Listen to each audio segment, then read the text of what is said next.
అంటే వీళ్ళ షాప్ గురించి నేను చాలా డీటెయిల్స్ తీసుకోవడం జరిగింది. అంటే హైదరాబాద్లో ఉన్నటువంటి షాప్కి వీళ్ళ షాప్కి చాలా డిఫరెంట్ ఉందట. సో అది నా మాటల్లో కంటే ఒకసారి సార్ మాటల్లో అడిగి తెలుసుకుందాం. సార్ నమస్తే.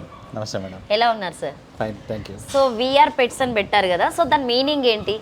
విఆర్ పెట్స్ అంటే ఏం లేదు మేడం. వి అంటే మా మిస్సెస్ విద్య, ఓకే, ఆర్ అంటే రవి. సో మీ వేరే పెట్టుకున్నారు అన్నట్టు షాప్స్. అంటే నార్మల్గా ఇక్కడ షాప్ వాతావరణం చూస్తే అంటే మీ వర్కర్స్ అయినా వచ్చినప్పటి నుండి చాలా ఫ్రెండ్లీగా, అంటే డాగ్స్ని చూసుకునే విధానం కూడా చాలా బాగుంది. అంటే వీళ్ళకి ఆల్రెడీ మీరు ట్రైనింగ్ ఇస్తారా, లేకపోతే ట్రైన్ అయ్యి వస్తారా మీ దగ్గరికి? ఇది ఎప్పటి నుంచో ఉన్న వాళ్ళే మేడం, కొత్తగా జాయిన్ అయిన వాళ్ళు ఎవరు లేరు. ఆల్మోస్ట్ 5 years 6 years నుంచి మన దగ్గర ఉన్న వాళ్ళే, మన దగ్గర పనిచేసిన వాళ్ళే. సో అందరూ వెల్ ట్రైన్డ్, వెల్ ఎక్స్పీరియన్స్. పప్పీని ఎట్లా చూసుకోవాలి అట్లనే కాదు, అడల్ట్ గురించి ఎవరైనా, ఫుడ్ గురించి, మెడిసిన్స్ గురించి ఎవరైనా వచ్చినా వాళ్ళకి ఎట్లా గైడ్ చేయాలి, ప్రాపర్గా ఏం ఫుడ్ ఇవ్వాలి, ఎట్లా చూసుకోవాలి, అండ్ అందరికీ ఈచ్ అండ్ ఎవ్రీ వర్కర్కి, ఈచ్ అండ్ ఎవ్రీ ఎంప్లాయీకి మొత్తం ఐడియా ఉంది.